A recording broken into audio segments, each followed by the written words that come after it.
Vamos entrar, pessoal, um pouquinho? É aqui, é nesse cantinho que eu moro. Tem uma sala que deveria ser sala de visitas e uma mesa de refeição, mas como é muito pequena e eu tenho livros, nossa área de serviço, daí o banheirinho. Isso aqui é suficiente para eu viver. Eu tenho um sobrinho, o Rafael, que ele tem síndrome de Down, e de vez por outra ele vem ficar um tempinho comigo. Então ele fica aqui é a caminha dele, ali é minha mãe, né? E aqui são uns desenhozinhos de um sobrinho meu que já faleceu. E quando você foi prefeita, já morava aqui? Já morava aqui. Isso aqui é suficiente, né? Eu moro sozinha, a não ser quando tem esse meu sobrinho, ou alguma irmã, ou outro sobrinho. Porque eu sou um pouco matriz da família, né? Eu sou a mais velha. Nós éramos 10, os homens eram os mais velhos, ou foram casando, alguns faleceram, outros ficaram em algum estado trabalhando. Cada seca meu pai levava a gente para algum estado, né? Eu vivia de uma agricultura de sobrevivência. Ou então artesanato, meu pai era artesão, fazia sela para animais, né? Vamos contar essa história lá no café. Então vamos lá. Você senta um pouquinho aí que eu vou fazer um cafezinho. Você estava contando que seu pai era artesão. Ele era celeiro, né? Fazia sela. E eu ajudava ele a bordar a sela. Meu pai era uma pessoa doce, pessoa sensível, né? Já a mamãe era da durona. Mas para controlar 10 filhos, minha mãe era mulher bonita, mas a família toda muito pobre, os pais dela também eram muito pobres, né? Quando não tinha chuva, não tinha algodão, não tinha comida, tinha que arribar. Quando a gente estava arribando, quer dizer, saindo da cidadezinha de madrugada, aqueles animais, dois, não eram mais, eram os dois. Eles punham os caçoás, aquilo que monta no animal, como se fosse o caixas, né? As crianças, nós pequenininhos ficavam lá. Eu me lembro, um sol, que imagina o sol de uma seca no alto sertão da Paraíba, era uma coisa terrível. Um calor, um sofrimento. Eu engoli o choro que era para não mostrar que eu estava chorando, que eu estava sofrendo. Porque eu já percebia que a barra dos meus pais, dos adultos, já era muito pesada. Né? Muito cedo eu descobri, né, que aquela realidade não era uma realidade justa. E uma coisa que me tocou muito fortemente, desde muito criança.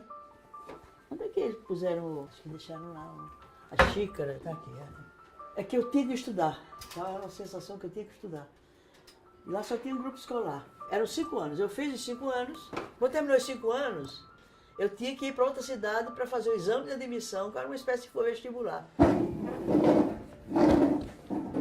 Aí meu pai, no ano seguinte, disse, bom, você vai, se chover você fica, se não chover você volta. Aí eu me lembro quanto eu ficava preocupada, vai chover, não vai chover. Por isso tem um livro que escreveram sobre mim, A Mulher que Veio com a Chuva. E aí, depois do curso colegial, eu não pude ir para... Aí teria que ir para a capital, né? Para João Pessoa. Só tinha faculdade lá em João Pessoa. Mas aí era absolutamente impossível. Não havia condições.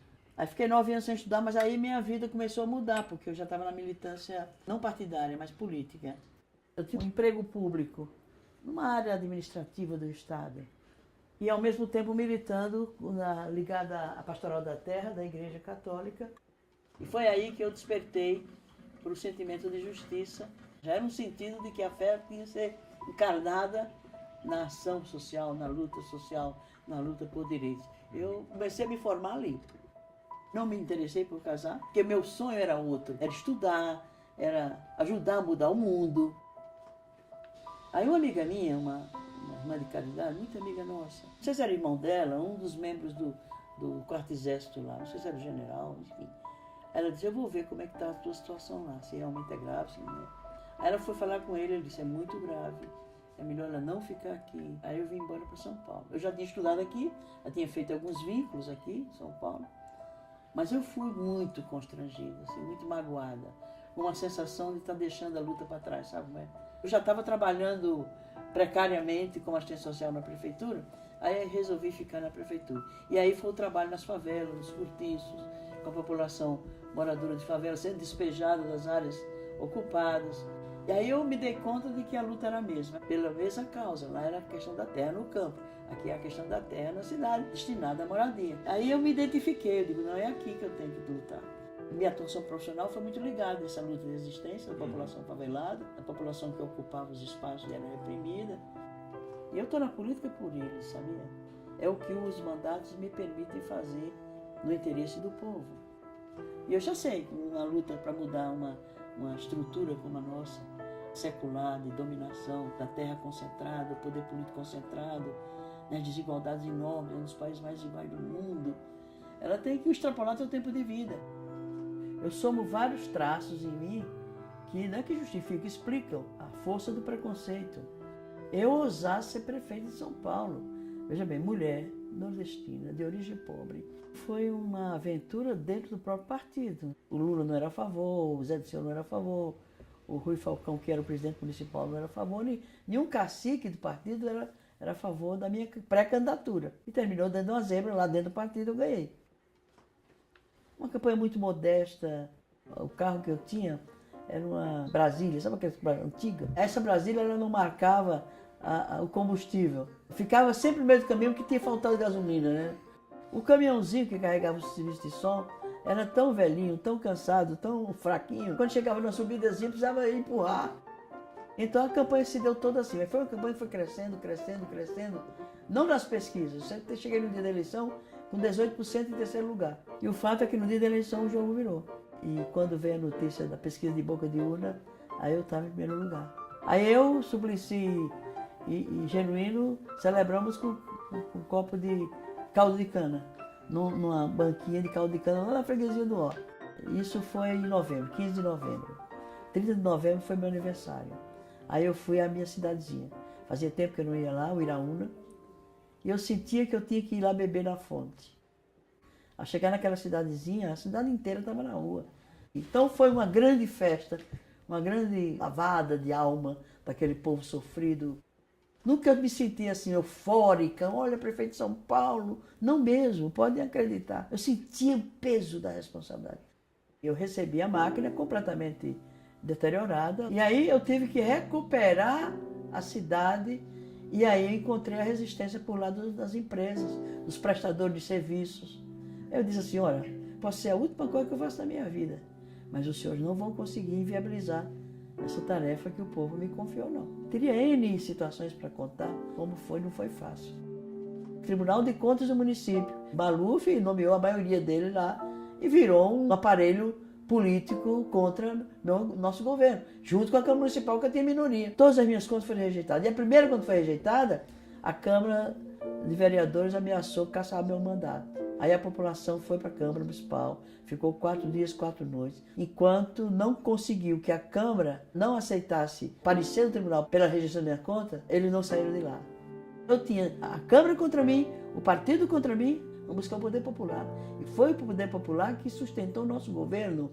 Um governo que só conta com a base congressual é um governo que se submete à lógica do fisiologismo, do clientelismo, da promiscuidade entre os poderes. E se é para fazer assim, a direita vai melhor que nós. A minha fé é a fé no poder popular. A governabilidade quem dá é o povo. Nós estamos diante de um desafio enorme e uma responsabilidade histórica. Não basta só a ideologia, não basta só a doutrina, não basta só a ética e a filosofia. Nós temos que ser pragmáticos do ponto de vista de encontrar soluções práticas, viáveis, execuíveis, criativas, inovadoras para os problemas. Esse projeto só vai se viabilizar porque é um partido que tem identidade, é um partido que tem coerência, é um partido que tem projeto, é um partido que sonha, é um partido que tem uma militância em todos os recantos, que tem uma bancada pequena e que faz a diferença enorme no Congresso. E se a gente conquistar o poder na cidade pelas mãos do povo, junto com o povo, para governar com eles, nós poderemos fazer a diferença. Paulo Freire dizia, você não é política, mas você é educadora. Aí ele se corrigia, ele dizia, não, você é uma educadora política. Erundina era o nome da professora da minha mãe. E a minha avó pediu à minha mãe para pôr meu nome de Luzia, por causa de Santa Luzia. Aí o cartório errou, em vez de pôr Luzia, pôs Luísa. Aí Luísa Erundina. Luísa por causa do cartório e Erundina por causa da minha mãe, que quis que a sua filha tivesse o nome da professora dela.